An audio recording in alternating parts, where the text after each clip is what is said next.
Hey, it's KR of D&D Homebrew, and today I'm talking about how to encourage your players to use tactics in combat encounters, exploration, even tactics when it comes to the traditional role play, or I guess social interaction. Typically, this is going to be combat related, but bear with me here. Now, I'm an old wargamer. That's how I came into this hobby many, many years ago.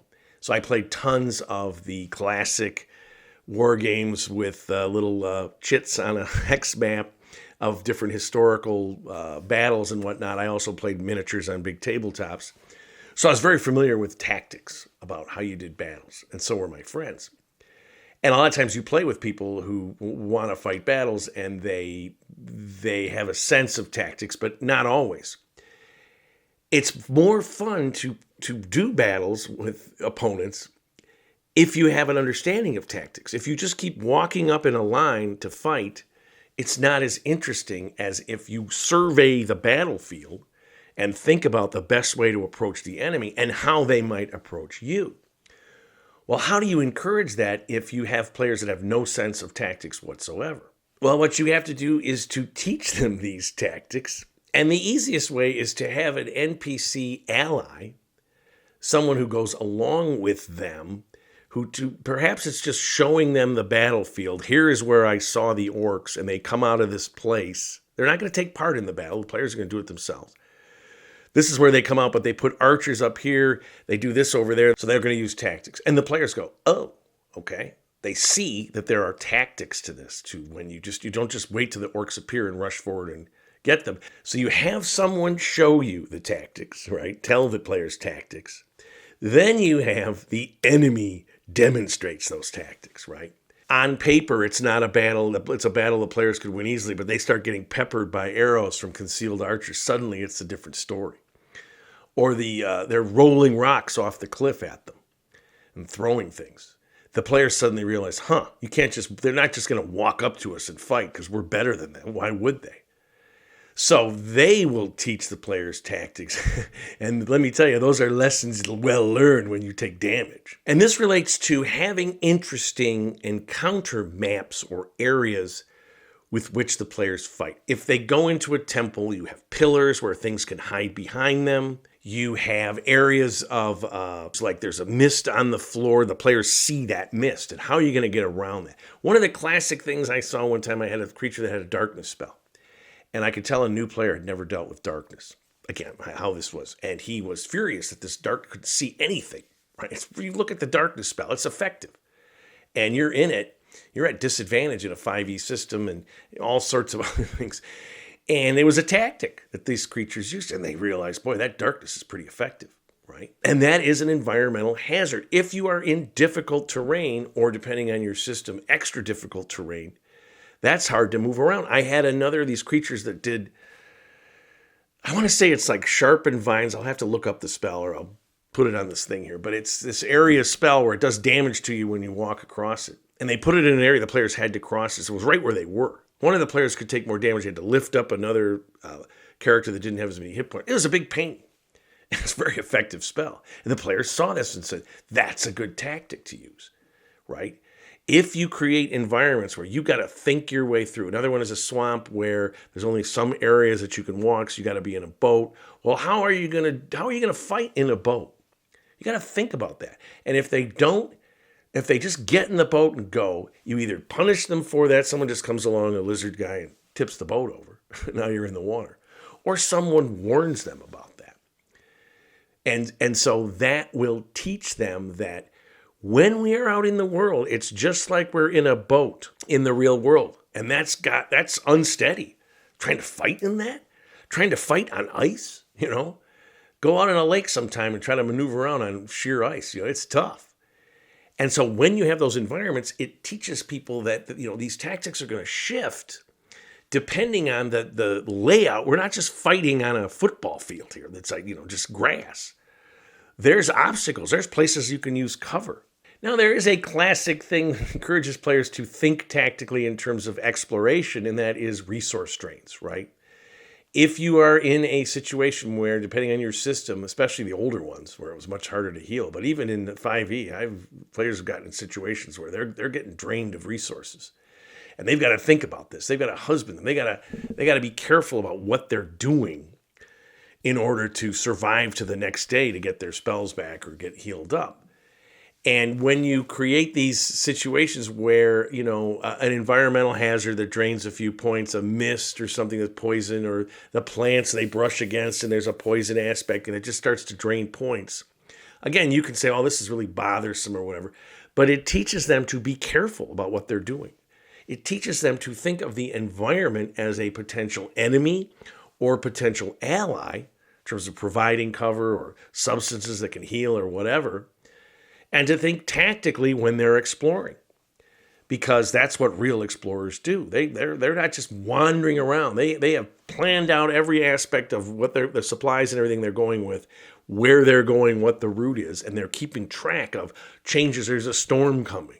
The environment is going to change, and there's going to be an environmental hazard here, and it's going to drain us. And when that happens, the players learn that they have to think about that. Another thing you can do in a combat situation is to encourage players to use their skills, have skill challenges or checks or whatnot. One of the classic things, like in a Pathfinder campaign, is you can take an action to do a lore check to find out something about a creature. What are its weaknesses? How does it attack? What do we know about this? And that is something, if you give them good information, they'll use those actions. Because in Pathfinder, many times the third action, if you're just attacking, is not so good. And you hear people complain about that. Well, what's good is that? Well, lots of things you can do.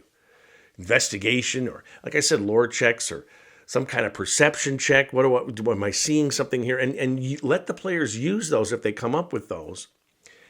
And not only that, but reward them. Reward the players. If you want to do an experience thing, that's fine. But you can also reward them by having them see something that is useful to them. And it's not always something that you've laid out. This is where improvisation comes. If the players are really trying to, investigate this thing or find out some other way than just attacking to resolve this issue, think of something that they could find. At the Orc encampment, you do see a brazier with coals in it, let's just say. All right, I'm going to go over there and I'm going to light these tents on fire. I'm going to cause a distraction. That's a really good idea. That's a tactic to distract them.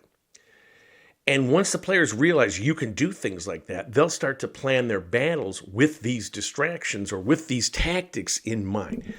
But they need to, so I've got a third action, this is a Pathfinder, but you can also do it as, in 5e or something where it's not costing them. They just tell you, well, I look over here, what do I see? And when you're describing this Orcan encampment, maybe there's things about it, these fire pits, there's a gap in terms of the guards when they're doing their rounds, something like that encourages the players to go, well, there's a gap there. Can we get inside?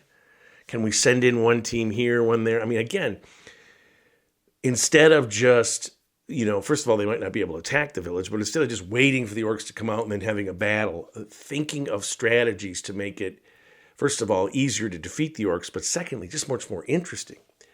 These are the tactics that we see in all fantasy adventure novel type things. Another thing is when you have time-sensitive situations in which the players have to get in some place to stop something or rescue someone or whatever, it encourages them to develop a plan to get in there and do this. Time-sensitive things promote strategizing, promote tactical play.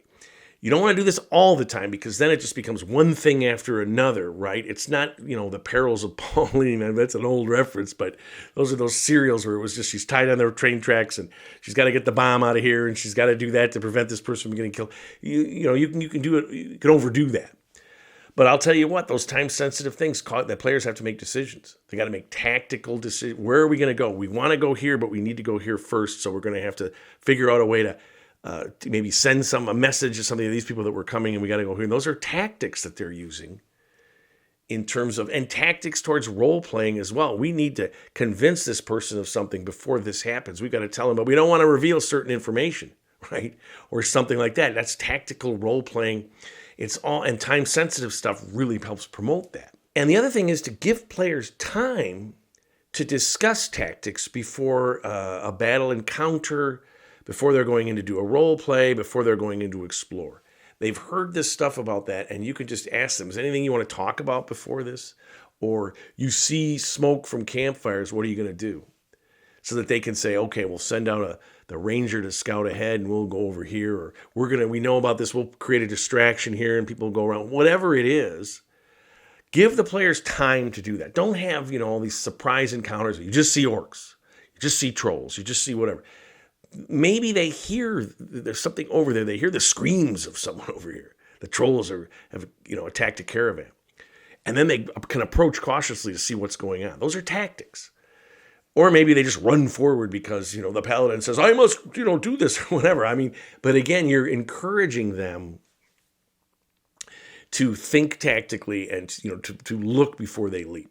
And this relates to my final point, the paladin running forward. You must show the players, you must demonstrate the penalty for failure, for failing to use good tactics. If the players rush forward and the arrows are coming down and the guys are hacking at them, I don't know whether you want to go TPK or not, but they should realize, you know what, we need to use tactics. We can't just run in and fight every time. Now, you may have characters, I've seen them, PCs that just refuse to use anything, they just run in and fight. And that's very annoying, especially in my world where if you don't use tactics, you're in trouble. Because I've demonstrated that many, many times. They know. This translates into KR's world is deadly. And I'm like, well, all you got to do is use smart tactics, and you can do really well. So you demonstrate failure, they will adapt, and they will start thinking tactically. And again, a shout out to my Patreon supporters. Thank you guys so much for supporting me. Got another really cool thing in mind this week. I can't wait to get that going. And if you like this channel, please like it, leave a comment. How do you show your players tactics? Maybe you don't. Many of the players I play with, currently I play with players that are very good at tactics. But if not, how do you do that? And of course, most importantly, keep playing an RPG game, whichever one you choose, and tell somebody else about it.